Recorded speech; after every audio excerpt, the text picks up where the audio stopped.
이것은 제사의 참된 목적과 근본 정신이 결코 희생제물의 피나 기름에 있는 것이 아니라 희생제물 속에 깃든 믿음과 순종과 헌신에 있는 것임을 교훈한다.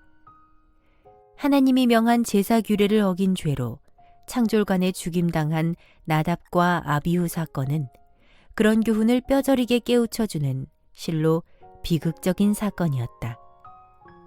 대제사장으로서 아론의 체면은 말이 아니게 되었다. 하지만 그걸 따질 때가 아니었다. 우선 성소 안에서 죽은 두 제사장의 시신을 처리하는 일이 급선무였다.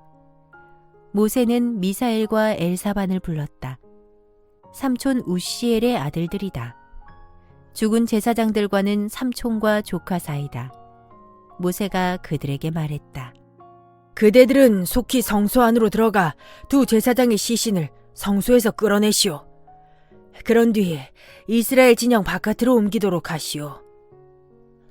네. 사촌들은 눈앞에 벌어진 일에 두 눈이 휘둥그레졌다.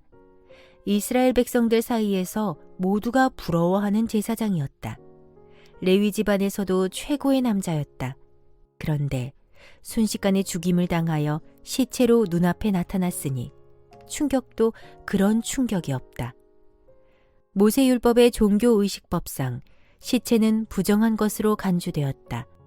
그랬기에 거룩한 성막 안에는 물론이고 그 거룩함이 미치는 영역인 이스라엘 진영 내에서도 머무를 수 없었다.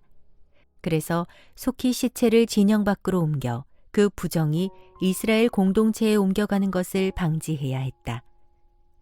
미사엘과 엘사반은 성소 안으로 들어가 아직 불에 타지 않고 남아있는 나답과 아비후의 옷을 잡아 끌어 성소 밖으로 나온 뒤 그들의 시신을 이스라엘 진영 밖으로 옮겼다. 그들은 제사장 옷을 입은 채로 죽었는데 옷도 시체로 인해 더러워졌으므로 함께 진영 밖으로 버려져야 했다. 어제까지만 해도 위엄과 영광으로 빛나던 제사장 의복이었는데 제사장이 부정하니 옷도 부정하게 되어 한 줌의 재로 변하고 말았다.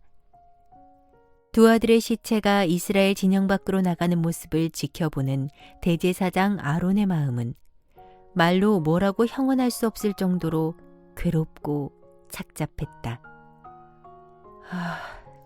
주님. 주님. 아론은 신음하듯 속으로 여호와의 이름만 계속 불렀다. 대제사장의 체면이 땅에 떨어진 것도 창피한 일이지만 하나님의 거룩한 영광의 직분을 훼손한 것이 더욱 죄스럽고 마음이 비참했다. 졸지에 두 형을 잃은 셋째 엘르아살과 넷째 이다말도 괴롭고 슬프기는 마찬가지였다. 그러면서도 둘은 두려워 벌벌 떨었다. 자칫 잘못하면 자신들도 형처럼 징벌을 받을 수 있겠다는 생각에서였다. 그때 모세가 아론과 그의 두 아들에게 말했다. 그대들에게 하나님의 말씀이 임했소.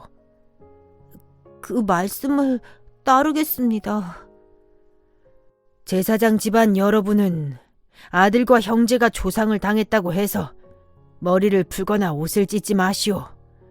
그렇게 하면 그대들도 죽음을 면치 못할 것이고 여호와의 진노가 이스라엘 온 회중에게까지 미칠 것이오. 그들은 두려움 속에서 잠자코 귀를 기울였다. 또 그대들은 기름 부음을 받아 하나님 앞에서 거룩하게 구별된 제사장들이므로 이번 일로 애통해하지 말고 이런 일 때문에 임무를 망각한 채 성막 입구를 벗어나지 않도록 하시오. 만일 벗어나게 되면 그대들도 죽음을 면치 못할 것이오. 하나님의 징벌로 죽임당한 나답과 아비후의 죽음에 대해 어떤 행동으로도 분노와 슬픔을 표현해선 안 된다는 말이다. 그렇다면 아론에게는 아들이 되고 엘르아살과 이다말에게는 형이 되는 나답과 아비후의 죽음을 슬퍼해서는 왜 안 되는 것일까?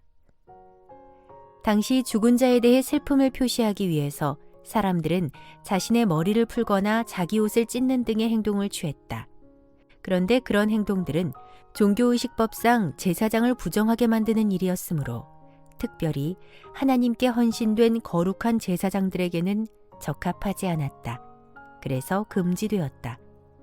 또한 대제사장 아론과 그의 두 아들이 죽은 자들에 대한 하나님의 공의로운 심판을 인정하고 그 일에 대해 원망하는 마음을 갖지 않도록 방지하기 위해서 죽은 자들에 대한 애도를 금하셨다. 그날 아론과 그의 두 아들은 모세가 알려준 대로 따랐다. 모세는 이어 말했다. 대제사장님, 여러분 대신에 여러분의 친척들이 두 제사장의 죽음을 애도할 것입니다. 주께서는 친척들로 하여금 죽임당한 두 제사장을 위해 애도하는 것은 허락하셨습니다.